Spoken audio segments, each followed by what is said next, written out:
আছি আশার সিন্ধু খুলে গো সদাই কবে সাধুর চরণ ধুলি লাগিবে মোর গায়। আমি বসে আছি আশার সিন্ধু খুলে গো সদাই কবে সাধুর চরণ ধুলি লাগিবে মোর গায়। আমি শুনেছি সাধুর চরণের মহিমা নিতাই গৌর হরি বল, নিতাই গৌর হরি বল। ভজিলে সাধুর চরণ হইবে সোনা। ওরে বুঝি আমার ভাগ্যে তাই হলো না ভেবে ফকির লালন কয় কবে সাধুর চরণ ধুলি লাগিবে মোর গায়। শ্রীবাসকে শ্রীমতী রাধারানী বলছে যে পদধূলি চাস, তুই কি জানিস এই পদধূলি কে গায়ে মেখেছিল? ধূলি নয় ব্রজ পদ রেণু, সেই ধূলি অঙ্গে মাখে ব্রজের বেটা কানু। বলেছে যারা ওই কানু হবি আর যারা কৃষ্ণের কৃপা লাভ করতে পারবি তারাই তো অমৃত প্রসাদ এই ব্রজের ধূলি গায়ে মেখে নিবি। এছাড়া সম্ভব নয় রে। কৃষ্ণের কৃপা বিনে ব্রজের ধূলি কখনো গায়ে লেগে যায় না। ধূলির মধ্যে থাকি, ধূলির মধ্যে আসি, কিন্তু দামি কাপড় পরেছি বাবা, ধূলিটা আর কখনো গায়ে মাখা হলো না। আমি আপনাদের দ্বারে দ্বারে এজন্য ঘুরে বেড়াই। ব্যাসাসনে বলা উচিত নয়। আজকে সত্যি আপনাদের এই আসরে আমার শ্রীমতী রাধারানীর কৃপায় অমৃতময় কৃষ্ণ ভক্ত মহাপুরুষগণের আগমন হয়েছে। যে বাউল শিল্পীগণ আপনাদের কীর্তন শুনিয়েছেন, ওনাদের মতো পরম ধন পিতামাতার কৃপায় জনমে জনমে দুই একটা মিলে আজকে তাদের পদধূলি স্থানে পড়েছে। ওই ধূলি যেন আমার অঙ্গে লেগে যায়, সেই জন্য আপনাদের দ্বারে দ্বারে ঘুরে বেড়াই। আর কোনো প্রার্থনাই জন্মে নেই। নিতাই গৌর হরি বল, নিতাই গৌর হরি বল।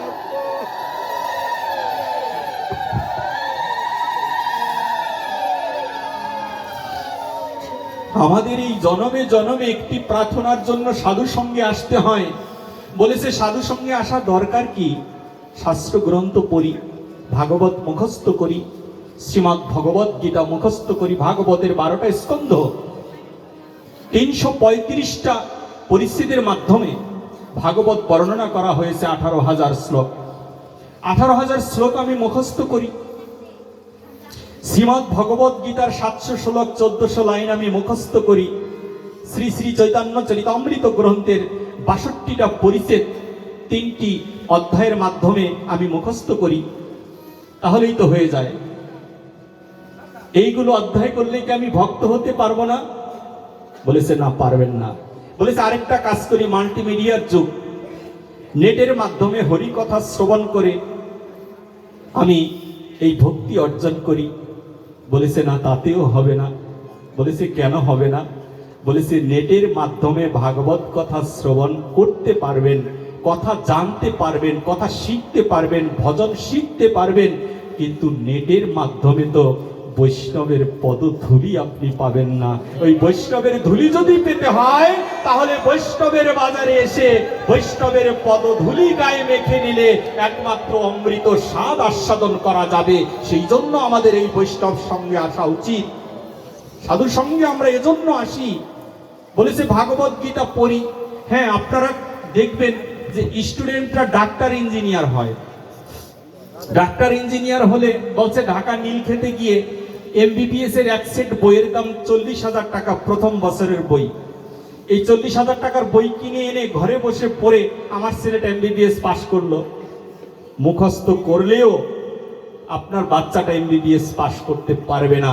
ওই বইগুলোই আপনাকে ভার্সিটিতে গিয়ে পড়তে হবে। এমবিবিএস করছে, আপনাকে পড়তে হবে মেডিকেল কলেজে গিয়ে। ওই বইগুলোই পড়াবে, তখন আপনি ডাক্তার হতে পারবেন, ইঞ্জিনিয়ার হতে পারবেন। ওই একই বই ঘরে বসে পড়ে কোনোদিন আপনি ডাক্তার ইঞ্জিনিয়ার হতে পারবেন না। তদ্রূপ এই জীবের মহা বিমারি হয়েছে।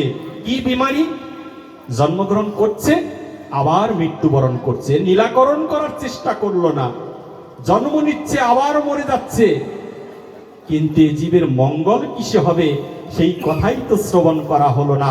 এই জীবের যদি মঙ্গল হতে হয়, যেমন সুখদেব গোস্বামী পাদ, সুখদেব গোস্বামীর আসরে বলা হয়েছিল, এই যে ব্যাসাসন নিয়ে কথা হয়েছিল, রঞ্জনদা বলেছিলেন যে উনি চেয়ারে বা সোফায় বসে ভাগবত প্রচার করে না। কেন চেয়ারে বসে কেন আমি ভাগবত প্রচারের সাথে যুক্ত থাকি না? এর অন্যতম কারণ কি? চেয়ারে বসে একজন প্রচারক প্রচার করতে পারেন যদি তিনি শারীরিক অক্ষমতা বা অসুস্থতা থাকে, এতে কোনো দোষ নেই। কিন্তু শুদ্ধ হরিকথা সুখদেব গোস্বামী পাদ এমন সমতল আসনে বসে বলেছিলেন কেন? সুখদেবকে প্রশ্ন করা হয়েছিল, 4টা পুরুষ তোমার এই আসরে ভাগবত শুনছে, এক তুমি, তোমার পিতামহ এবং তোমার দাদু, আর তোমার দাদুর দাদু পরাশর মুনি সহ এই আসরে উপস্থিত আছে। এখন সাধু তোমার কাছে জিজ্ঞাসা যে তোমার বাবা কেন এই ভাগবতের আসরে ভাগবত শুনতে আসলেন? তোমার বাবার তো আসার দরকার ছিল না, তিনি তো ভাগবতের প্রণেতা, তিনি তো জানেন এর মধ্যে কি আছে, তিনি কেনই আসরে আসলেন? সুখদেব গোস্বামী বললেন, মুনিবর আপনারা কি শ্রবণ করবেন নাকি দর্শন করতে চান? বলেছে দেখতে পারলে কে শ্রবণ করে? বলেছে চর্ম চক্ষু দ্বারা এই জিনিস দর্শন করা সম্ভব নয়, আপনাদের চোখ মুদিত করে আজকে দর্শন করুন। আমার বাবা সুখদেব গোস্বামীর আসনে বসে, কোথায় বসে ব্যাসদেব ভাগবত শ্রবণ করছে, যেই মাত্র মুনি ঋষিগণ চোখ বন্ধ করলেন, দেখছে সুখদেব গোস্বামী পাদ ব্যাসদেবের কোলের মধ্যে বসে অমৃতময় হরি কথা, কৃষ্ণ কথা প্রচার করছে। বলছে শিশুর পিতা ঘুমিয়ে আছে, সব শিশুরই অন্তরে পিতার কোলে বসে ভাগবত কথা বলছে। সেই পিতার কোলের মধ্যে পাটা ঝুলিয়ে বসার মতো স্পর্ধা এই অধমের যেন কোনোদিন না হয়, তাই তো এমনি করে আপনাদের মাঝে বসে থাকি। বলছে প্রণামী নেয় না। সুখদেবকে প্রশ্ন করা হয়েছিল, সাধু 7 দিন হলো প্রণামী নেবে না, ভাগবত শ্রবণ করালে অমৃতময় কথা, তোমাকে প্রণামী দিতে চাই, ভাগবত শুনলে প্রণামী দিতে হয়। সুখদেব বললেন, আমি প্রণামী গ্রহণ করেছি। বলছে কখন গ্রহণ করলে প্রণামী? মুনি ঋষিদের সাথে একটা ঝোলা থাকে পোটলা, পোটলাটাকে সবাই খোঁজাখুঁজি করছে, হারালো কিনা, কি কি আছে দেখি। হাত দিয়ে দেখে সব কিছুই ঠিক আছে, কোমণ্ডলও ছিল, বহির্বাস ছিল, জপমালা ছিল, এইগুলো সব ঠিক আছে। বলছে সাধু তুমি আমাদের কাছ থেকে কি প্রণামী নিলে? বলছে হরি কথা হচ্ছে পারমার্থিক কথা, পারমার্থিক কথা শ্রবণ করার বিনিময়ে আমি পারমার্থিক প্রণামী গ্রহণ করেছি। পারমার্থিক প্রণামী আসলে তুমি কি গ্রহণ করলে? বলছে পারমার্থিক প্রণামীর নাম হচ্ছে সাধু গুরু বৈষ্ণবের পদধূলি। আমি বৈষ্ণবের পদধূলি গ্রহণ করেছি এই হরি কথা কৃষ্ণ কথার মাধ্যমে, এতে কোনো লেনদেনের সম্পর্ক এর সাথে নেই।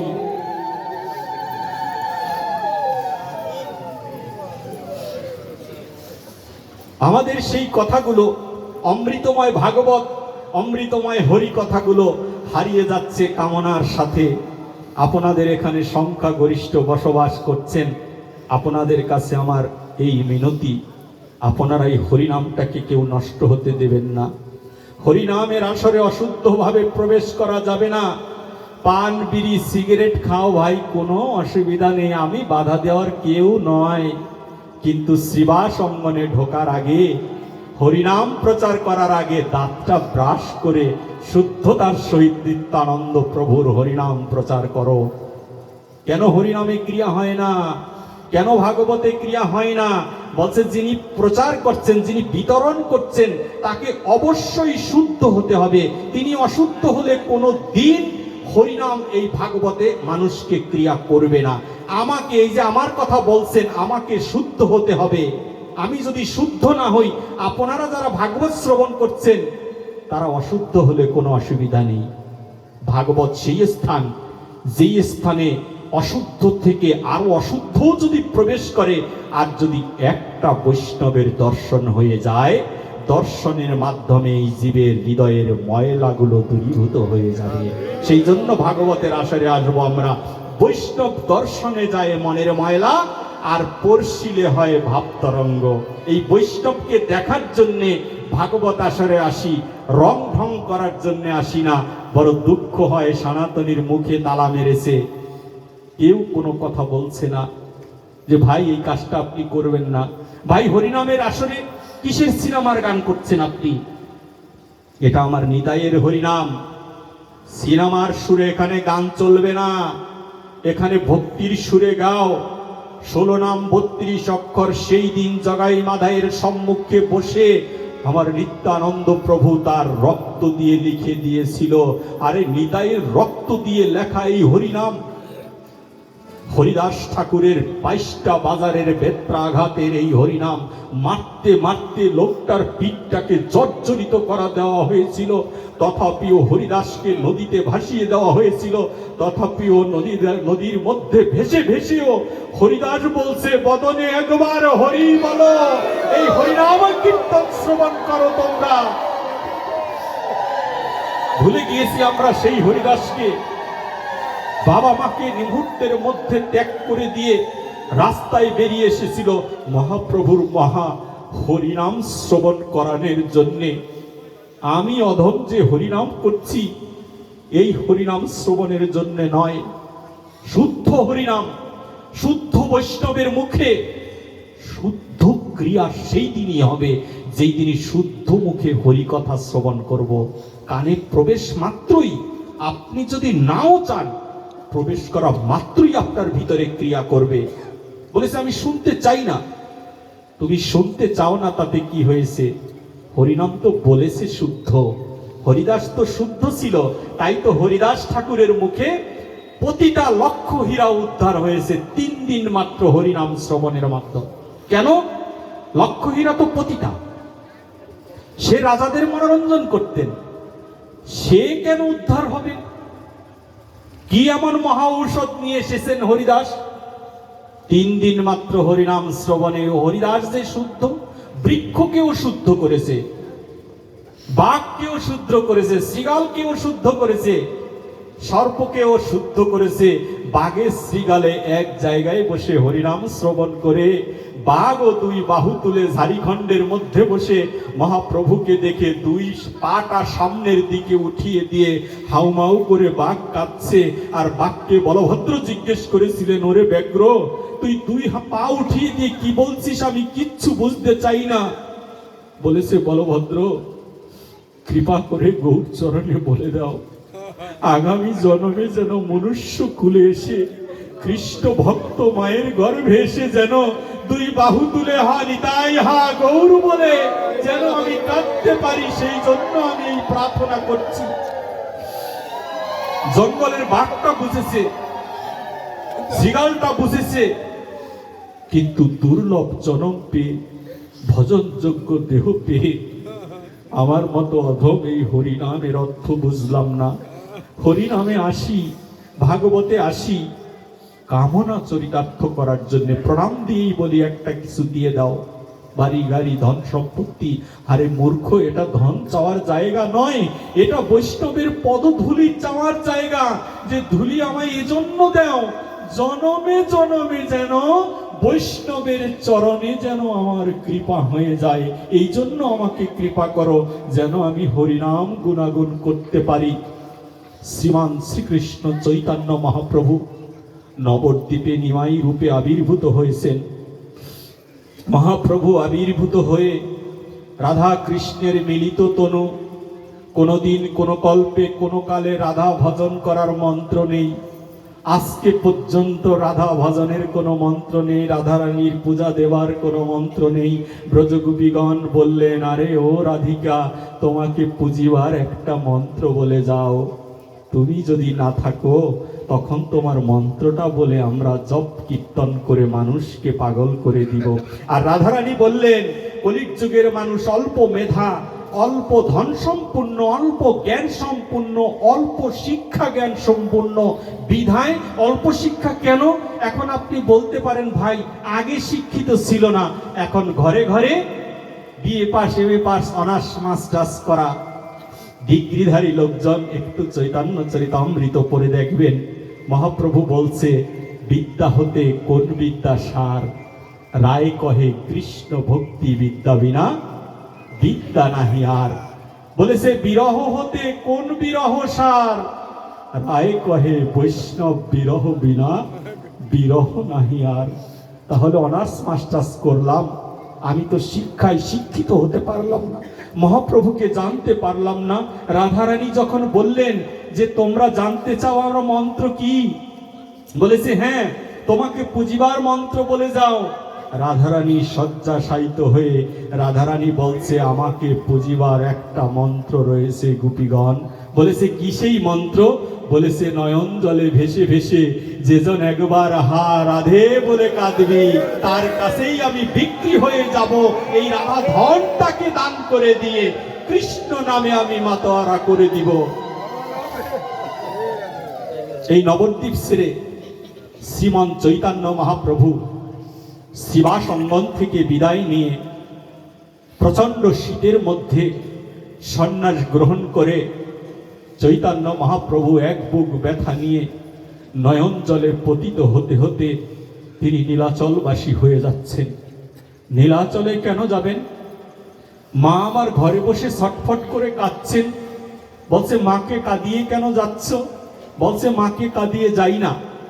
চৈতন্য ভাগবত বললেন মাকে কাঁদিয়ে নিমাই কখনো যায়নি।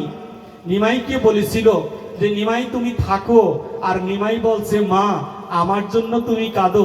বলেছে হ্যাঁ নিমাই তুমি যেও না। আচ্ছা আপনারাই বলুন, নিমাইয়ের মতো একটা ভগবান যে মা লালন পালন করেছে, ভগবানকে যে মা পেয়েছে, সেই মার কি কখনো তাকে ছাড়তে ইচ্ছে করে? আপনি আমি পেলে কি ছেড়ে দিব? ঘরের দরজা বন্ধ করে জনমে জনমে নিমাইকে দর্শন করব। আর সেই মাও আজকে জগতের মঙ্গলের জন্য নিমাইকে ছেড়ে দিব। এই হৃদ মাঝারে রাখবো, ছেড়ে দিব না। ছেড়ে দিলে সোনার গৌর আর তো পাবো না, না না ছেড়ে দেব না। এই হৃদয়ে মাঝে রাখবো, ছেড়ে দেব না। বলেছে মা তুমি আমাকে চাও তো? বলছে যদি নিমাই বলে তুমি কাঁদো তাহলে একটা নিমাইয়ের মা হবে, আর যদি মা একবার কৃষ্ণ বলে কাঁদো তাহলে জগৎবাসীর মা হয়ে যাবে। তুমি কি করবে বলো? তখনই মা বললেন জগৎবাসীর মা হতে চাই। তখনই মা তখন কৃষ্ণ বলে কেঁদেছিল, আর নিমাই তখন ফাঁকি দিয়ে রাস্তা দিয়ে বেরিয়ে আসলেন। আর নিমাই রাস্তায় বেরিয়ে আসার সাথে সাথে শত শত বৈষ্ণবগণ নিমাইয়ের পিছু পিছু রাস্তা দিয়ে হাঁটতেছিলেন। বলেছে নিমাইকে চাই, নিমাইকে চাই। নিত্যানন্দ প্রভু বলেছিলেন মা নিমাইকে আনলে ভালো হয়? বলছে হ্যাঁ ভালো হয়। ঠিক আছে মা আমি তাকে ফিরিয়ে আনবো। নিমাইকে ফেরানোর জন্য গেলেন নিত্যানন্দ প্রভু, গিয়ে নিমাইকে ফিরিয়ে আনলেন। নিমাইকে এনে বসেছে মায়ের সাথে। বলছে মা এবার কি হবে? মা এবার বড় ঘুমটা দিয়ে মহাপ্রভুর সামনে বসা। বলেছে ঘুমটা দিয়েছো কেন?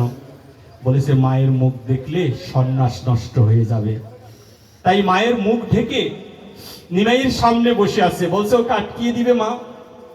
বলেছে না আটকিয়ে দিতে চাই না। নিমাই তুমি কোথায় থাকবে শুধু সেই কথাটা আমাকে বলে যাও, আমি সেখানে তোমায় খুঁজে নিব। নিমাই তার ঠিকানা দিচ্ছেন। নিমাই বললেন যেখানে যেখানে হরি কথা কৃষ্ণ কথা হবে, যেখানে যেখানে ভক্ত ভগবানের নিত্য লীলা বিলাস প্রকাশ হবে, যেখানে যেখানে মহা হরিনাম গুণাগুণ কীর্তন হবে, অমন আসরের মাঝে যার নয়ন জলে বক্ষ ভেসে যাবে মা, ওই রকম বৈষ্ণবের পদধূলি মাঝে তুমি নিমাইকে খুঁজে পাবে। ওই নিমাই পদধূলি মাঝে বরাবর ভক্তের পদধূলি তিনি গায়ে মেখে নিবেন। নিমাই হাঁটতে হাঁটতে ঝাড়িখণ্ড দিয়ে যাচ্ছেন। তিনি বৃন্দাবনের পথকে ব্যাঘাত করে দিলেন। কেন বৃন্দাবনে যাবেন না? কেন যাবেন না? গোপবালাদেরকে, কিছু বাচ্চাদেরকে লেলিয়ে দেওয়া হলো নিত্যানন্দ প্রভুর কৃপায়। আরে নিতাই বিনে গৌরের কৃপা লাভ করা যাবে না। নিতাই তো সেই ধন, যেই ধনকে সেই রামচন্দ্র বড় ভাই বলরাম হিসেবে মেনে নিয়েছিল লক্ষণকে। সেই লক্ষণেই তো নিতাই হয়ে এসেছে আমাদের মাঝে। লক্ষণ স্বাভাবিক কোনো ধন নয়, লক্ষণ স্বাভাবিক ভেসে আসা কোনো সাধু নয়, লক্ষণ স্বাভাবিকভাবে এই পৃথিবীতে বিচরণ করেনি। লক্ষণ ভজনের মাধ্যমে ভগবানকে খুশি করতে পেরেছিলেন, এবং যখন লক্ষণ ভগবানকে খুশি করেছিলেন, বশিষ্ঠ মুনি সেই দিন রামচন্দ্রের সেই 14 বছর বনবাসের পরে বশিষ্ঠ মুনি তার গুরুদেব রামচন্দ্রের সেই আসনে এসে উপস্থিত হন। রাজার আসনের সম্মুখে যখনই আসেন, রামচন্দ্র সিংহাসন ছেড়ে গুরুদেবকে দেখে প্রণাম করে সিংহাসনের সামনে দাঁড়িয়ে যায়। বশিষ্ঠ মুনিকে দেখে বলেছিলেন, গুরুদেব আপনি কৃপা করে কেন এসেছেন প্রাতকালে? বলেছে, রাজা রামচন্দ্র তোমার কাছে একটা জিনিস চাইতে এসেছি। রাজা বললেন, গুরুদেব আপনি আদেশ করুন। বলেছে, একটা অসুর এই পৃথিবীটাকে ধ্বংস করে দিয়েছে। এই কথা আমি কেন বলছি জানেন? কারণ এই কলির যুগের অবস্থা হয়েছে কি, ভাই ভাইকে মেরে দিচ্ছে, ছোট ভাই বড় ভাইকে মানছে না। খবর নিয়ে দেখবেন 2 টাকা সম্পত্তির জন্যে ভাইকে মেরে জেলখানায় ছোট ভাই, বা বড় ভাই ছোট ভাইকে মেরে দিয়ে জেলখানায়। এটা কোনো ভগবান রামচন্দ্রের আদর্শ নয়, এটা ভগবান শ্রীকৃষ্ণের আদর্শ নয়, এটা ভগবান শ্রী চৈতন্য মহাপ্রভুর আদর্শ নয়। শুধু মুখে বললে হবে না মহাপ্রভুকে ভালোবাসি, মহাপ্রভুর আদর্শটা আমাদেরকে লালন করতে হবে। বলেছে, লক্ষণ তোমার ভাই লক্ষণকে ডাকো। রাম বলেছে, কেন? বলছে, এই অসুরটা পুরা স্বর্গরাজ্য ধ্বংস করে দিচ্ছে। কেন? বলছে, অসুরটাকে কিভাবে বধ করা যায়? বলছে, ওকে বধ করতে পারবে একজন পুরুষ, যিনি 12 বছর খায় না, 12 বছর ঘুমায় না, 12 বছর নারী মুখ দর্শন করে না। এই রকম কোন ব্যক্তি একমাত্র ওই অসুরটাকে বধ করতে পারবে। ব্রহ্মা তাকে বর দিয়েছিল। তখন বলেছে, এই ব্যক্তি আমার গৃহে কোথা থেকে আসবে? ঠিক গুরুদেব বশিষ্ঠ বলছে রামচন্দ্রকে, লক্ষণকে ডাকো। লক্ষণ ধনুকধারী গৃহের ভিতর থেকে, অন্দরমহল থেকে রামের ডাকে সাড়া দিয়ে লক্ষণ এসে রামের সেই সিংহাসনের পাশে দাঁড়িয়েছিলেন আসামির মতো করে। বলেছে, দাদা আমায় ডেকেছো? বলেছে, হ্যাঁ রে লক্ষণ, গুরুদেব এসেছে তাই তোকে ডেকেছি। লক্ষণ রামের সম্মুখে রামের চরণের কাছে সেই ধনুকটা রেখে দিয়ে বলছে, দাদা আমাকে আদেশ করো। হাঁটু গেড়ে ভাইয়ের পাশে বসে আছে, সেই ভাইকে আমরা মেরে দিচ্ছি। রামচন্দ্র বলছে, লক্ষণ 12 বছর খায় না, 12 বছর ঘুমায় না, 12 বছর নারী মুখ দেখে না, এই গৃহে কে আছে? লক্ষণ রামচন্দ্রের চরণ ধরে কাঁদছে, দাদা তুমি না অনন্ত কোটি বিশ্ব ব্রহ্মাণ্ডের মালিক, তুমি না অন্তর্যামী ভগবান, তুমি কি দেখতে পাও না এই হৃদয়ের কান্না? তুমি কি দেখতে পাও না হৃদয়ের মাঝে কাকে বসিয়ে রেখেছি? তুমি কি দেখতে পাও না দাদা, তোমার ভক্ত হনুমানের বক্ষ ছিঁড়ে প্রমাণ করেছিল রাম সীতা বক্ষ মাঝে রয়েছে। লক্ষণের বক্ষ ছিঁড়লেও তুমি ওই রাম সীতাকে উপস্থিত পাবে এই হৃদয়ের মাঝে। দাদার ছবি এই হৃদয়ে রেখেছি। শুধু 12 বছর নয়, 14 বছর সন্ন্যাস গ্রহণ করেছিলাম। সেই 14 বছর পর্যন্ত লক্ষণ আমি কিছু খাবার গ্রহণ করিনি। লক্ষণ বলেছে, আমি 14 বছর ঘুমাইনি, 14 বছর নারী মুখ আমি দর্শন করিনি। বলেছে, কি বলছো লক্ষণ? বলেছে, হ্যাঁ দাদা। বলেছে, নারী হিসেবে আমার সীতা তো আমার সাথে ছিল, তুমি কি সীতার মুখ দর্শন করনি? বলেছে, না দাদা, যেদিন সন্ন্যাস নিয়ে তোমার সাথে গিয়েছিলাম সেই দিন মা কৈকিকে প্রণাম করেছিলাম, আর কৈকি বলেছিল, লক্ষণ, তোর তো বারে বারে শুধু খিদা লাগে, ওই জঙ্গলে গিয়ে বাবা কি খাবি তুই? বলেছে, মা তুমি বলে দাও, কি খেলে আমার ক্ষুধা নিবারণ হবে? বলেছে, লক্ষণ রে, তোর যদি বেশি খিদা লাগে বাবা, তাহলে সীতা মায়ের চরণ দর্শন করবি। বলেছে, ওই চরণ দর্শন করলে কি হবে?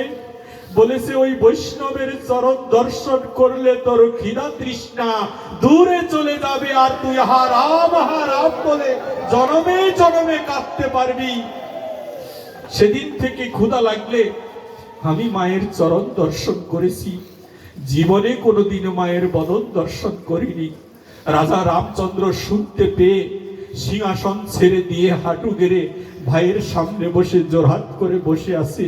বলেছে, লক্ষণ, তুই ছোট ভাই বলে আজকে তোর চরণে আমি প্রণাম করতে পারলাম না রে, আজকে তোর চরণের দাসী হতে পারলেম না গো।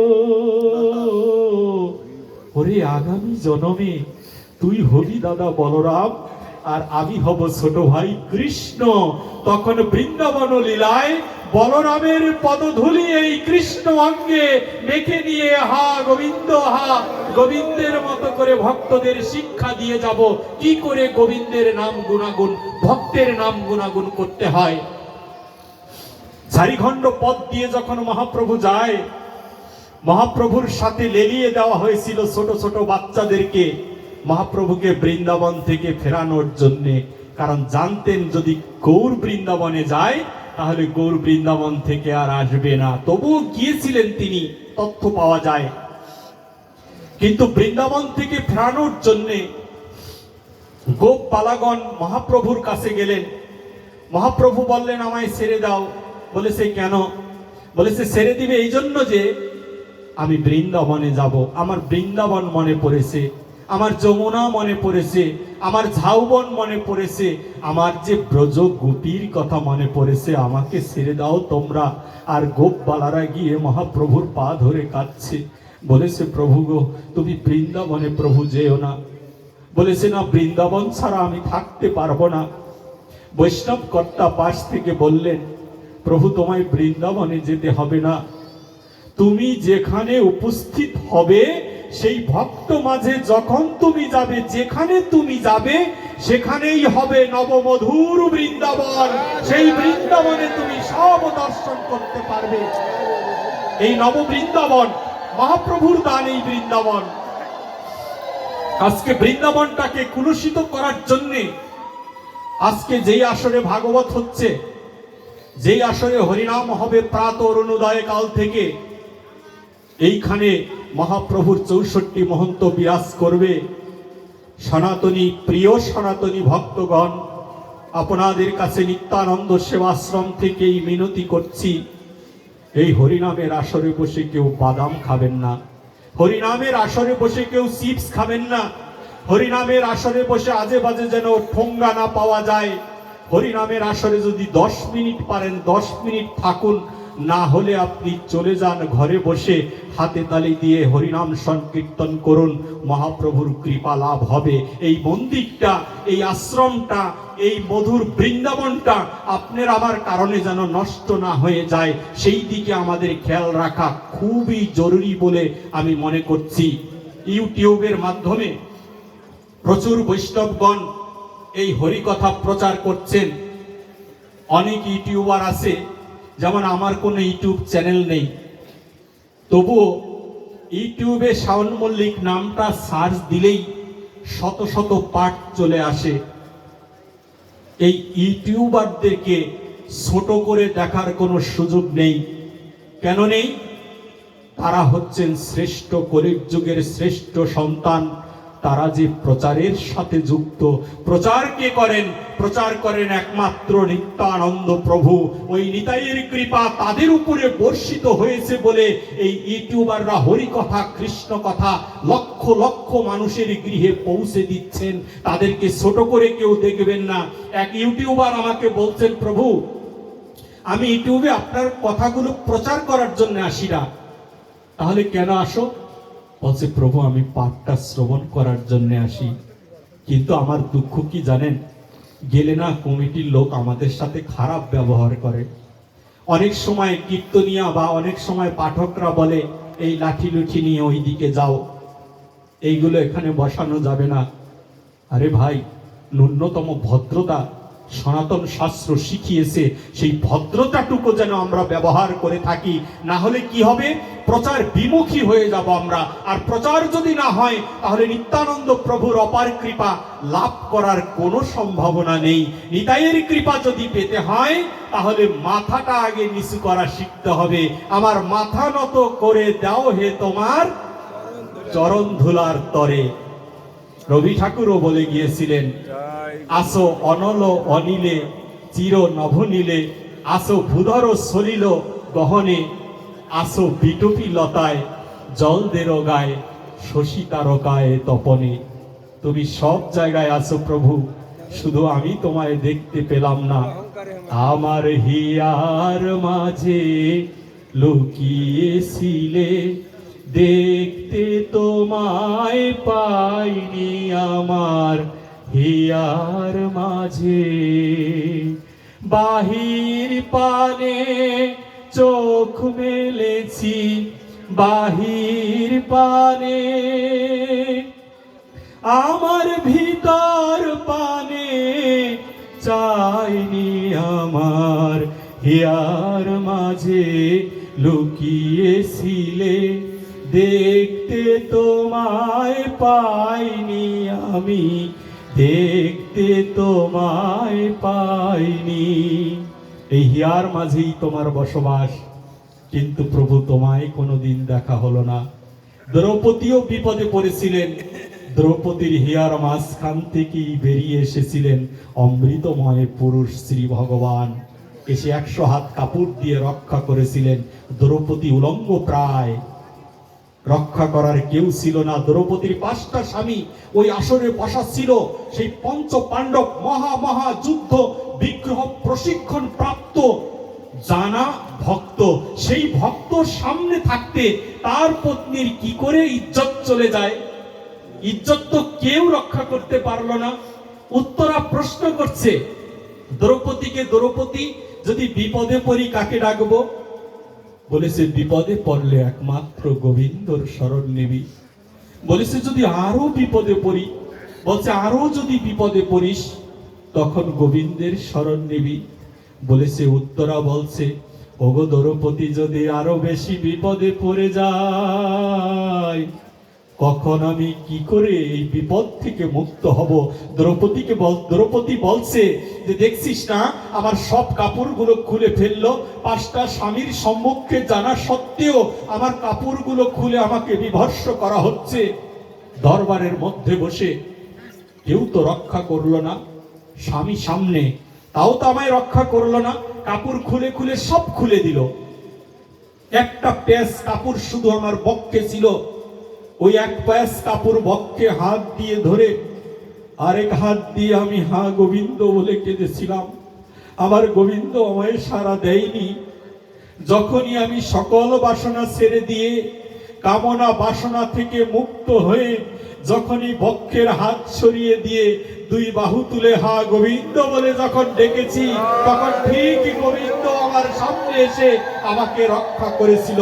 রাধারানী বলেছিলেন ফুল প্রমাণতাং, ফুল প্রমাণতাং, পুরোপুরি আত্মসমর্পিত হয়ে যাও। কোথায়? তোমার ভক্তের চরণে আত্মসমর্পিত হয়ে যাও। পুরোপুরি, একটু রেখে দেওয়া যাবে না, পুরোপুরি আত্মসমর্পিত হতে হবে। শেক্সপিয়ার একজন ইংরেজি কবি, তিনিও রেখেছিলেন read in the name of your creator, পড়ো তোমার প্রভুর নামে। ইংরেজি কবি হয়েও তিনি যাজন করেছিলেন ভক্তি শাস্ত্র, না হলে বলতে পারতেন না যে পড়ো তোমার প্রভুর নামে। আমরা তো এই যে ধর্ম বিচার করি, হিন্দু মুসলিম বৌদ্ধ খ্রিস্টান, কিন্তু সনাতন শাস্ত্র এই ধর্মের কথা এমনি করে প্রকাশ করেনি। সনাতন শাস্ত্র বলেছেন মনুষ্য ধর্ম। তাই যদি না হয়, কাজী নজরুল ইসলাম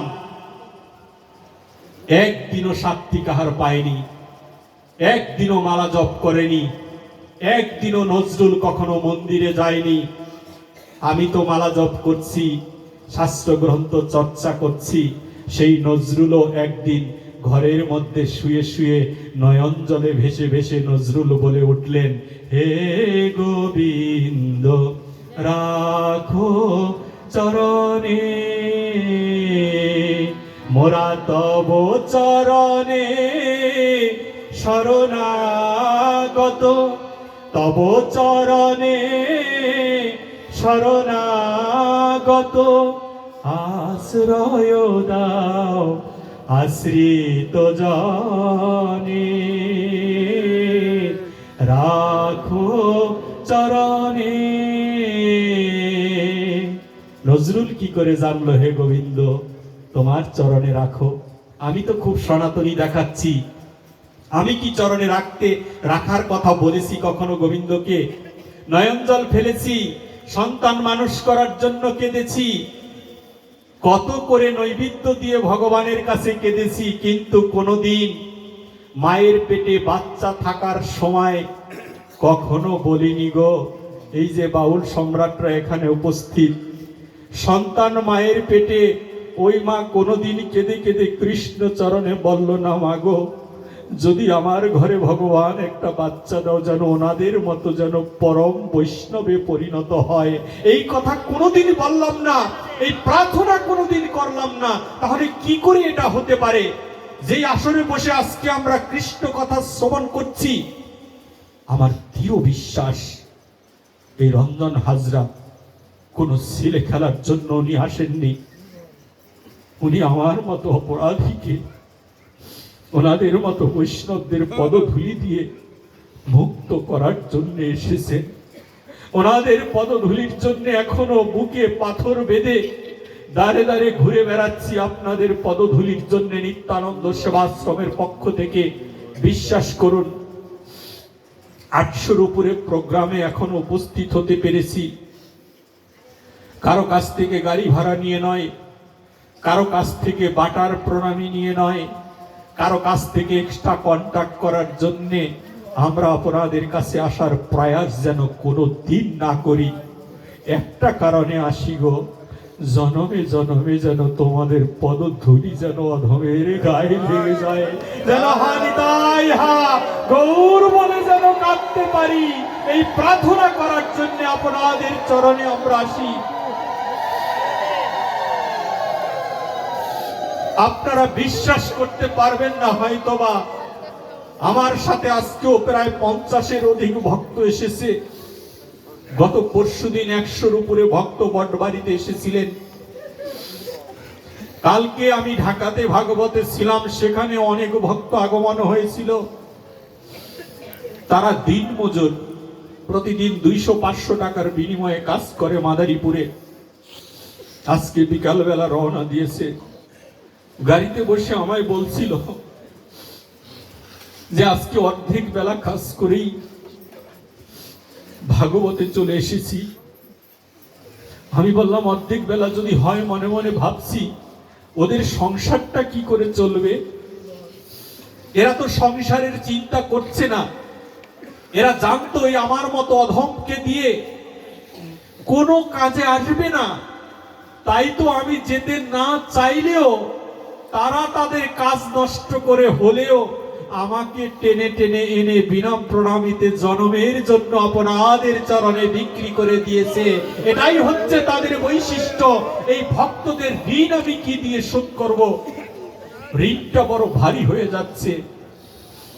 ওরে তোমরা যাকে গৌর বলো, ওরে আমি বলি রাধে, জন্ম জন্মের অপরাধ বাধায় আমার কাঁধে। জন্ম জন্মান্তরের অপরাধ নিয়ে ভক্তের দ্বারে দ্বারে ঘুরে বেড়াচ্ছি। বৈষ্ণবগণ, আপনাদের চরণ ভিন্ন এই অধমের উদ্ধারের কোনো ব্যবস্থা নেই। উদ্ধার হয়ে দিব্যধাম প্রাপ্তি চাই না, জনমে জনমে যেন কৃষ্ণ ভক্তের ঘরে যেন আসতে পারি, যেন কৃষ্ণ নাম গুণাগুণ করতে পারি। দেখেন কুরুক্ষেত্র যুদ্ধে কর্ণর মৃত্যু হয়েছিল। কর্ণ একজন দানবীর ছিলেন, যেই দানবীরের বাসায় আজকে আমরা ভাগবত শ্রবণ করছি। আমি এই তত্ত্ব জেনেছিলাম একটুখানি আপনাদের কৃপায়। সত্যি এই কর্ণের জীবনী জানার পরে আজকে রওনা দিয়েছিলাম গাড়িতে, জেনেছি অনেক আগেই, কিন্তু কর্ণকে আমার খুব মনে পড়ে গেল। যেই কর্ণকে অর্জুন বধ করেছিলেন সেই কর্ণকে মনে করেছে, আর কর্ণের জীবনী জানার পরে আমার মনে হয়েছে সেই কর্ণই বুঝি আজকে এই রঞ্জন হাজরা রূপে মনে হয় আপনাদের মাঝে এসেছে।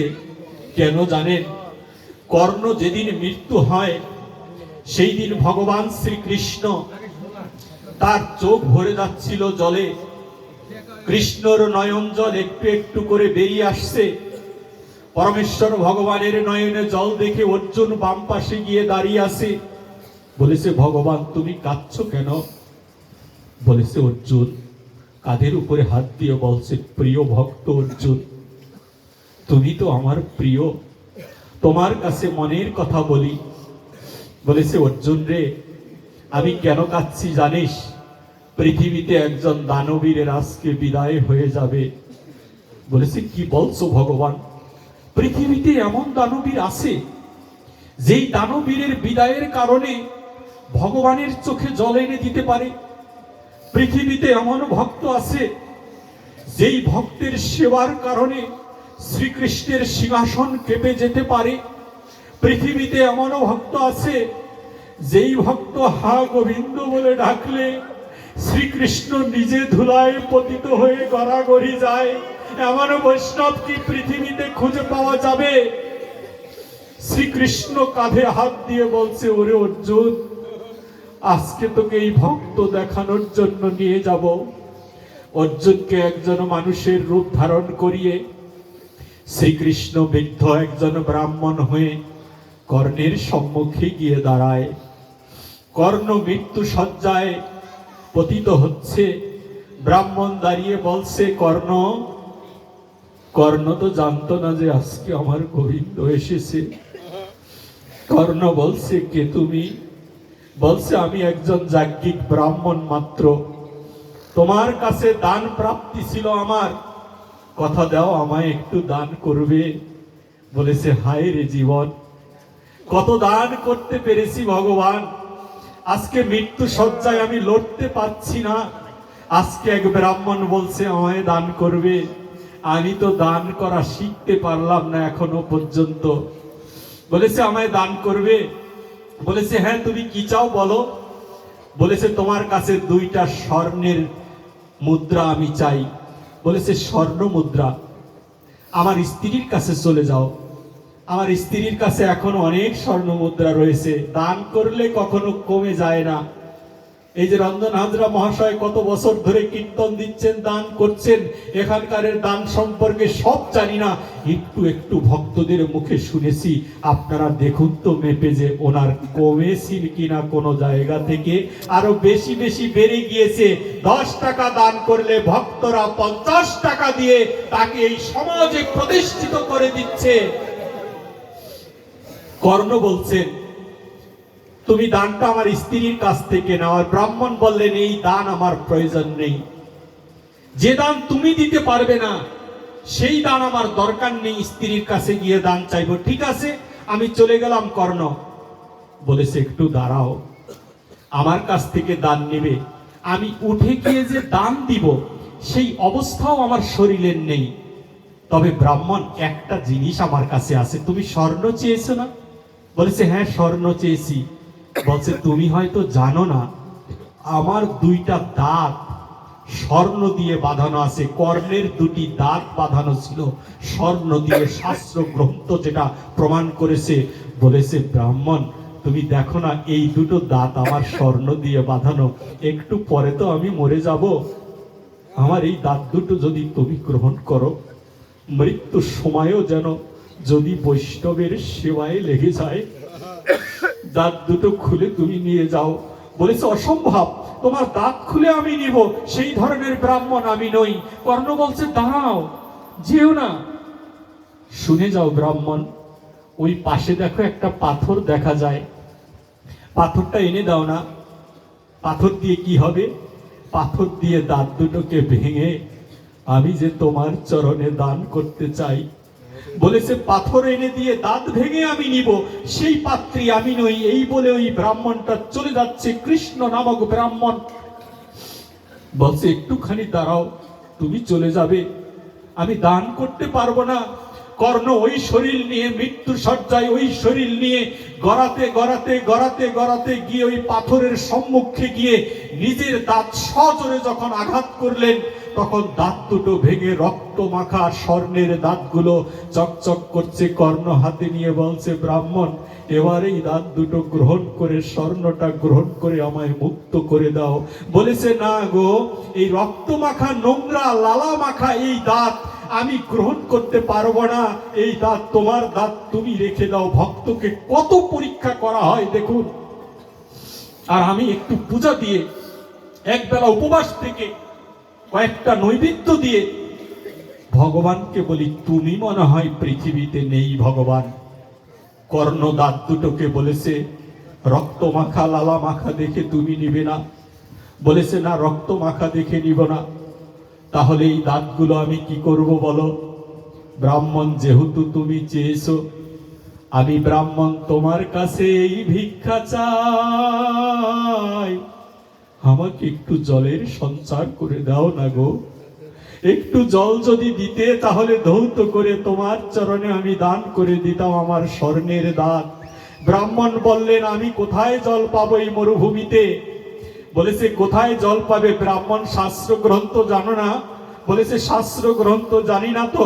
ব্রাহ্মণকে কর্ণ কেঁদে বলেছিল যে ব্রাহ্মণ দুইজনে হাতে তালি দিয়ে দুই বাহু তুলে একবার রাধে রাধে বলে ডাকো, একবার রাধা নাম গুণাগুণ করো, তাহলে জলের কোনো অভাব হবে না। যখনই রাধা নাম করলেন, তৎক্ষণাৎই ঝরঝর করে নয়ন জল দিয়ে দাঁতগুলোকে ধৌত করে কৃষ্ণের সম্মুখে ধরলেন। আর কৃষ্ণ প্রকটিত হয়ে অর্জুনকে ডাকছে, অর্জুন। অর্জুন সামনে এসে, একটু আগেই অর্জুন মেরেছেন তাকে। অর্জুন বলেছেন ভগবান, একটু আগে ওকে মেরেছিলাম বড় ক্রোধ নিয়ে, কিন্তু ওর মতো বৈষ্ণব যে তুমি মনে রেখেছো সেটা আমি কখনো বুঝতে পারিনি। তাহলে তুমি কেন আমাকে অর্ডার দিলে ওকে মারার জন্য বলো? তোমার এত প্রিয় ভক্ত। বলেছে আর অভিশাপ আছে, পরশুরাম অভিশাপ দিয়েছিল, সেই অভিশাপের কারণে ওকে মরতে হবে। কিন্তু অর্জুন, এই কর্ণ আজকে দেহ রাখবে। কর্ণের সামনে যখন কৃষ্ণ দাঁড়িয়েছে, কৃষ্ণকে দেখে কর্ণ বলছে মাধব, যুদ্ধের ময়দানে তোমার বিরুদ্ধে ছিলাম ঠিকই, কিন্তু আমার মনটা তোমার চরণে ছিল। তোমার কাছে এই বিনতি করি প্রভু, যত কষ্টেই তুমি রাখো না কেন, আরো কষ্ট দাও আমাকে প্রভু। কষ্টের মধ্যেও যেন হা গোবিন্দ বলে যেন কাঁদতে পারি। যত কষ্ট আছে পৃথিবীতে, সকল কষ্ট তুমি আমার উপরে দান করে দাও, তারপরেও যেন তোমাকে কোনোদিন না ভুলে যাই। কষ্ট পেলে, বলেছে দুঃখ পেলে যদি তোমায় মিলে, আমি দুঃখ সাগরে বাইব তরি। ওরে দুঃখ পেলে যদি তোমায় মিলে, ওরে আমি দুঃখ সাগরে বাইব তরি। ওরে আমি সুখ সাগরে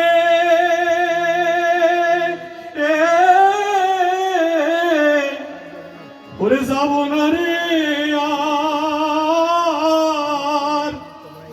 ওরে দয়ালের সুখে তোমায় ভুলতে পারি, দুঃখ সাগরে বাইব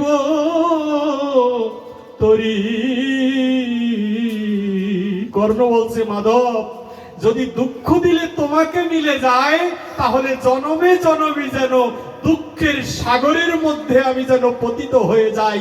সুখ আমার কোনো প্রয়োজন নেই। যেই সুখ তোমাকে কেড়ে নিবে, যেই সুখে মাধব এসি ছেড়ে ঘরের মধ্যে ঘুমালে প্রভু আমার তোমাকে মনে পড়ে না। বড় গরমের মধ্যে এসির ঠান্ডায় যখন ঘুমিয়ে থাকি নারীর কুলে, মাধব গো তখন যেন তোমায় ভুলে যাই। আজ যদি প্রভু তুমি আমায় কষ্টে রাখো, যদি ভাঙা ঘরে রাখো, সেই ভাঙা ঘরে বসেও যেন হা গৌর বলে যেন কাঁদতে পারি। নরোত্তম দাস বলেছে, বনে কিংবা সংসারে থাকে হা গৌরাঙ্গ বলে ডাকে, নরোত্তম মাগে তার সঙ্গ। তুমি সংসারে থাকো আর বনে থাকো, সেটা বিচার্য নয়, শুধু কাজই হচ্ছে হা গৌর, হা নিতাই বলে ডাকা। গৌর বলে ডাকলে কি হবে? গৌর বলে ডাকলে এই জীবের কি হয়? যেমন নামের কি ক্ষমতা? নামের কি ক্ষমতা নেই? আপনারা প্রমাণ করবেন নামের ক্ষমতা আছে কিনা। একটা খাবার আছে তেঁতুল, নাম হচ্ছে তেঁতুল। এখন তো আমাদের কারো কাছে তেঁতুল নেই এই আসরে, তাহলে আপনি বসে বসে বারবার তেঁতুল তেঁতুল তেঁতুল বলেন তো, 50 বার বলেন না। বলার পর দেখবেন আপনার জিভে জল চলে আসবে। তেঁতুলটা খাচ্ছেন না, কিন্তু এই নামটা বলার কারণে আপনার জিভে জল চলে আসবে। তদ্রূপ ভক্তি ভরে যদি কেউ হা গৌর বলে ডাকে, তাহলে গৌর প্রেম এই জীবের ভিতরে প্রকাশিত হয়ে যায়। একবার গৌর বলে ডাকলে এই হৃদয়ের ভিতরে রাধা প্রেম প্রকাশিত হয়ে যাবে। সেই জন্য গৌর বলে ডাকার সময় এসেছে আমাদের। বলেছে ওকে ধরবো না, ওকে ছুঁইব না। আজকে আমাদের মাঝে প্রদীপ বাবু নামে এক বৈষ্ণব এসেছে আপনাদের এই আসরে। কি দিয়ে এই বৈষ্ণবদের বর্ণনা করব? আজকে বিকালে আমাকে বলছে যে প্রভু ভাগবতে যাওয়ার অনেক ইচ্ছে, কিন্তু ধারাবাসায় থেকে এসেছে, বলছে প্রভু ভাগবতে যাওয়ার অনেক ইচ্ছে, কিন্তু প্রভু আমার যে অনেক জ্বর। আমি তাকে আপনাদের চরণের কৃপায় বলেছিলাম, প্রদীপ বাবু ভাগবতে এসে যদি ভক্তের বদন দর্শন করেন, আমি বিশ্বাস করি আপনার এই রোগগুলো সেরে যাবে, আপনি সুস্থ হয়ে যাবেন। এই তো হচ্ছে বৈষ্ণবের কথা, এই তো হচ্ছে বৈষ্ণবের ভাব। যেই ভাবটা অর্জনের জন্য আমরা এই আসরে এসে থাকি। কোটি দুরাচারীর মধ্যে যদি একজন বৈষ্ণবের পদার্পণ হয়, ওই বৈষ্ণবের কৃপায়, পদধূলির কৃপায় এই কোটি দুরাচারী ব্যক্তিকে দিব্য ধাম প্রাপ্তি করে দিবে আমাদের চৈতন্য মহাপ্রভুর কথা। কি দিয়ে আমরা অহংকার করছি? কি নিয়ে বলুন? কি আছে এই জীবের কাছে? সংসার করছি 30-50 বছর ধরে, স্ত্রী পুত্র সন্তান টাকা পয়সা সম্পত্তি সব করে ফেলেছি আমরা, কিন্তু একটা দিন সন্নিকটে দেহ থেকে যেদিন 5টা বায়ুরূপে প্রাণ অপান ব্যান উদান সমান, 5টা বায়ুরূপে প্রাণ পাখিটা যেদিন বেরিয়ে যাবে, তোমার আমার পাশে হরি বলার লোকটা নাও থাকতে পারে সেই দিন। এই জন্য ভক্ত সঙ্গ করা উচিত। তুমি যদি ভক্ত সঙ্গ করো রে ভাই, কেউ তোমার কাছে না থাকলেও মৃত্যু সময় খবর পেলে তোমার এই ভক্তগণ তোমার বাড়িতে গিয়ে হরিনাম সংকীর্তন করবে। আমি বিশ্বাস করি রঞ্জন হাজরা মহাশয় উনি হয়তো দীর্ঘদিন বাঁচুক সেই প্রার্থনা করি। নবদ্বীপ, মায়াপুর, বেলুড় মঠ, দক্ষিণেশ্বর, কালীবাড়ি, পুরীধাম, সর্বশেষ মথুরা, বৃন্দাবন ভ্রমণের কারণে 800-র উপরে ভাগবত প্রচারের সাথে যুক্ত থাকার কারণে আমার যদি কোনো পূর্ণ থেকে থাকে, সেই পূর্ণটা আপনাদের মাঝে বসে এই রঞ্জন হাজরা মহাশয়ের উদ্দেশ্যে আমি দান করে দিলাম। ওনার মতো বৈষ্ণব যদি দীর্ঘদিন বেঁচে থাকে, তাহলে দীর্ঘদিন হরিনাম কীর্তন হবে। এই বৈষ্ণবদেরকে আমার খুব দরকার। কোটি দুরাচারীর মধ্যে একটা বৈষ্ণব প্রয়োজন, যেই বৈষ্ণব দর্শনের মাধ্যমে এই জীবের হৃদয়ের ময়লাগুলো দূরীভূত হয়ে যাবে। কোথায় সেই বৈষ্ণব? সাত্ত্বিক কাহার পাই? বলছে কালো তিলক পরি, শাস্ত্র গ্রন্থ মুখস্থ করেছি। কিছুদিন আগে আমার বাসার আলমারি খুলেছিলাম, খুলে দেখছি পিতামাতার কৃপায় অনেকগুলো সার্টিফিকেট। কি হবে এই সার্টিফিকেট দিয়ে? সার্টিফিকেট গুলো আলমারিতেই রয়ে গেল। কোনোদিন বৈষ্ণব চরণে আমার মতি হলো না। কোনোদিন ভক্তের কাছে নিজে আত্মসমর্পিত হতে পারলাম না। একদিনও রাধারানীকে বলাই হলো না যে রাধারানী বিশ্বাস করো, রাধারানী ধীরেপ্রী রাধারানী আমি তোমাকে অনেক ভালোবাসি, এই কথাটাই রাধারানীকে বলা হলো না। ভজন করছি বহুদিন, এক একজন রাধা চরণে নিজেকে আত্মসমর্পিত করা শিখিনি, সন্তানকে আত্মসমর্পিত করা শেখালাম না। ধরিস না সুইস না এইগুলো করতে করতে আমাদের বয়স হয়ে গেল 70-80 বছর। ভজন কবে করব? বলেছে তুলসী মালা পরি নাই। বলি বাবা কেন? বলেছে তুলসী মালা পরলে মাছ মাংস খাওয়া যাবে না। এই জিনিস তুমি কবে ছাড়বে বাবা? মাছ মাংস ছাড়তে পারবে না, তাই বলে তুলসীর মালা পরবে না? তুমি তুলসীর মালা পরে দেখো না, একদিন না একদিন কৃষ্ণ কৃপা হবে এই মালার জন্যে। মাছ মাংস নয়, সমস্ত দুষ্কৃতি রোগ তোমার থেকে কেটে দূরে চলে যাবে। হরিনাম আগে, তারপরে হচ্ছে অপকর্ম ছাড়া। হরিনামে কাজ করেনি কিনা সেইটা আপনি পরীক্ষা করুন আগে। বলেছে কবে তুমি মাছ মাংস ছাড়বে, কবে তুমি মিথ্যা কথা ছাড়বে, তারপর হরিনাম শুনবে। আগে হরিনামটা ধরো না, ওই হরিনাম তোমাকে ছাড়িয়ে দিবে। হরিনাম হচ্ছে রেলের লাইন, আর ট্রেনটা হচ্ছে আমরা। বগিগুলো যেমন ভাবেই চলুক না কেন, লাইনের উপরে যখন উঠে যাবে ঠিক আপনাকে স্টেশনে পৌঁছে দিবে ওই লাইনটা। এই জন্য আগে আমরা লাইনে উঠবো, আগে হরিনাম করব, আগে মালা জপ শিখবো, আগে গলায় তুলসীর মালা ধারণ করব, পক্ষে তুলসী নিয়ে ঘুরে বেড়াবো। আরে মালা জপ রাস্তায় করার জন্যে এই মালা নিয়ে ঘুরে বেড়াই না। কেন মালা নিয়ে ঘুরে বেড়াবো? আমি কি জন্য ঘুরে বেড়াই সেইটা আপনাদের বলি। রাস্তায় মালা জপ করার অভ্যাস আমার নেই। তাহলে আপনারা বলবেন কেন মালা নিয়ে ঘুরে বেড়ান? ভাই কেন আনি জানেন? মৃত্যুটা হবে জানি, কিন্তু কখন হবে, কোন স্থানে বসে হবে সেইটা আমি এখনো পর্যন্ত জানি না। বিধায় মালাটা সাথে রাখি গো। যদি মরে যাই, রাস্তাঘাটে মায়ের ঘরের বারান্দার পিছনে যদি মরে থাকি, আর বক্ষে যদি তুলসী মালা থাকে, যমরাজ তুলসী মালা দেখলেও দূরে সরে যাবে। আমার গোবিন্দ তুলসীর সন্ধানে এসে এই পাপীকে একদিন উদ্ধার করে তার শ্রীচরণে দান করে দিতে পারে। এই জন্য জপমালা তুলসী হাতে নিয়ে আমাদের ঘুরে বেড়ানো প্রয়োজন। এটা নাটক দেখানোর জন্য নয়। মহাপ্রভু আমাদের শুদ্ধতার কথা শুনিয়েছে। শ্রীমান শ্রীকৃষ্ণ চৈতন্য মহাপ্রভু আমাদের 6 গোসাইয়ের মধ্যে রূপ সনাতন, সনাতন গোস্বামী সবার বড় ছিল, আর শ্রীজীব গোস্বামী ছিল সবার ছোট।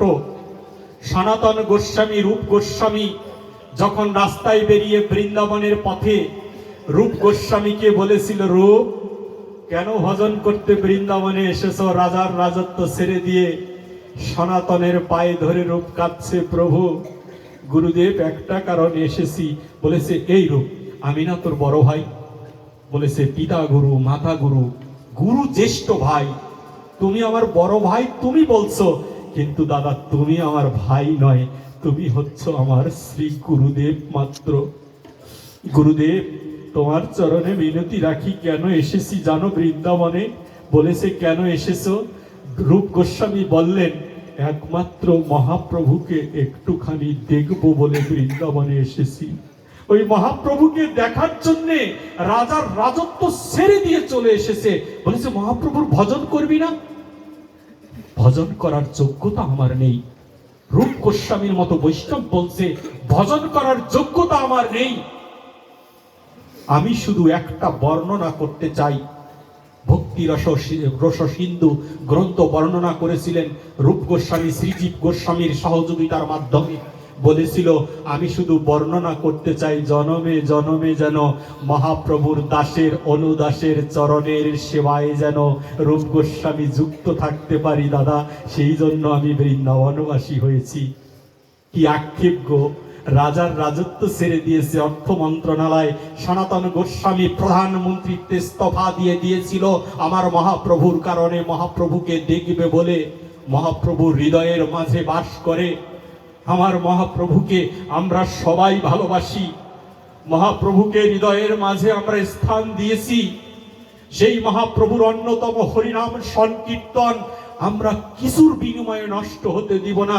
মহাপ্রভুর নিত্যানন্দ প্রভুকে আমরা কিছুর বিনিময়ে নষ্ট হতে দিব না। জানেন মহাপ্রভু কি করেছে?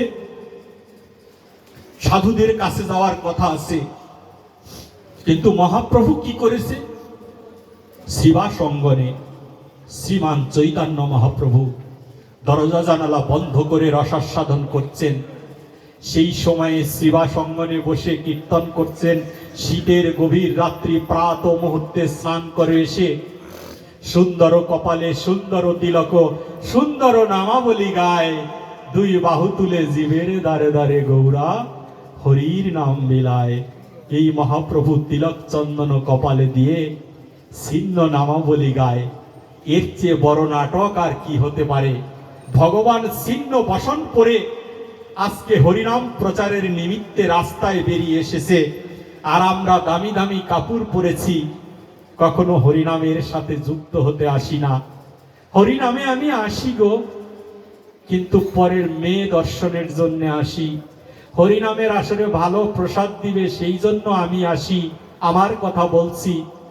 কিন্তু ওই হরিনামের আসরের মধ্যে যে মহাপ্রভু বলেছে ৬৪ মহন্ত সহ আমি এই আসরে উপস্থিত থাকি, আমি তো মহাপ্রভুকে দেখতে আসি না, আমি আসি রং ঢং দেখার জন্যে। বলছে অমুক কীর্তনিয়া খুব সুন্দর মডার্ন কীর্তন করে। মডার্ন সেই দিন বেরিয়ে যাবে যেই দিন তোমার প্রাণ পাখি চলে যাবে। সব মডার্ন বেরিয়ে যাবে, হরি বলার মানুষটুকু থাকবে না। আপনাদের এই আসরে আমি এই মিনতি করছি, আমি জানি না কোথায় থাকবো, কখন এই মিনতি থাকবো।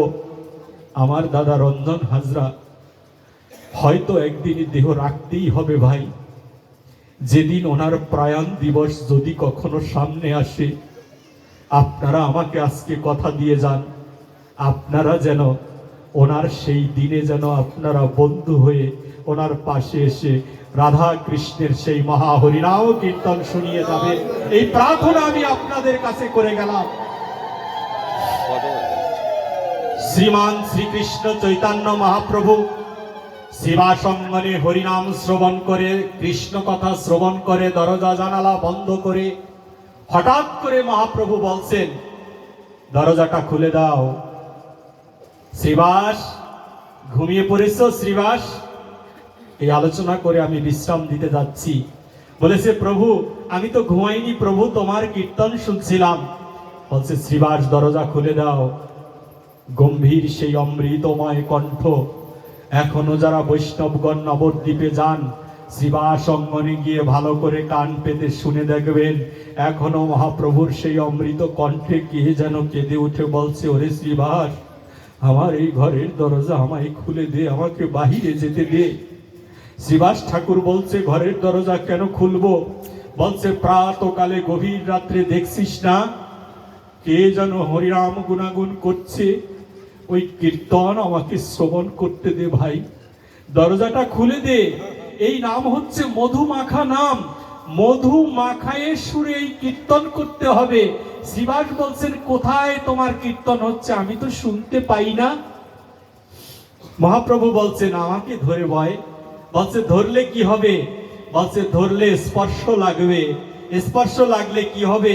স্পর্শ লাগলে ওই রোগগুলো তোমার ভিতরে প্রবেশ করবে, তুমি ওই হরিনাম শুনতে পাবে। বৈষ্ণবকে স্পর্শ করলে তোমার ভিতরে সেই বৈষ্ণবের গুণগুলো প্রবেশ করবে। এই জন্য বৈষ্ণবদের সাথে আলিঙ্গন করি আমরা। যখনই শ্রীবাস শ্রী মহাপ্রভুর ডান দিকে এসে যেই মাত্র মহাপ্রভুর গায়ে হাত দিতে সাহস পেলেন না, সেই তপ্ত কাঞ্চন অঙ্গখানা মহাপ্রভু নিয়ে শ্রীবাস অঙ্গনে দাঁড়িয়ে আছে ঘরের মধ্যে। মহাপ্রভুর নামাবলী যেই মাত্র স্পর্শ করেছে, সেই মাত্র শুনতে পাচ্ছেন শ্রীবাস কে যেন কীর্তন করছে, হরে কৃষ্ণ কৃষ্ণ কৃষ্ণ কৃষ্ণ হরে হরে, হরে রাম রাম রাম রাম হরে হরে হরে কৃষ্ণ হরে কৃষ্ণ কৃষ্ণ কৃষ্ণ হরে হরে হরে রাম রাম রাম হরে হরে হরে কৃষ্ণ কৃষ্ণ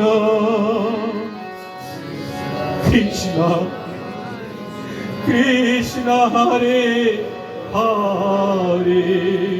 ঠিক মহাপ্রভুর আঁচল ধরে শ্রীবাস এই নাম গুণাগুণ খুলে শ্রীবাস মাথা দিয়ে তার ঘরের দরজা খুলে দিলেন। চৈতন্য মহাপ্রভু কুয়াশার রাত্রিভর সেই চৈতন্য মহাপ্রভু ব্রহ্ম মুহূর্তে শ্রীবাস অঙ্গন থেকে উত্তর দিকে ছুটে যাচ্ছেন। হাঁটতে হাঁটতে দৌড় দিয়ে যখন মহাপ্রভু এগিয়ে যাচ্ছেন, শ্রীবাস ঠাকুর তখন পিছনে পিছনে প্রভু প্রভু কাঁদতে কাঁদতে পিছনে পিছনে যাচ্ছেন কৃষ্ণ নাম শুনতে শুনতে। কিন্তু শেষ মাথায় গিয়ে আশ্চর্য এক ঘটনা, শেষ মাথায় গিয়ে দেখছে ড্রেনের মধ্যে একটা মেথর নেমে আছে। মেথরের গায়ের মধ্যে মানুষের মলমূত্র লেগে আছে। আমি তো বলি আমি স্নান করেছি, আমি পবিত্র। আমি তো বলি আমি তিলক দিয়েছি, আমি পবিত্র।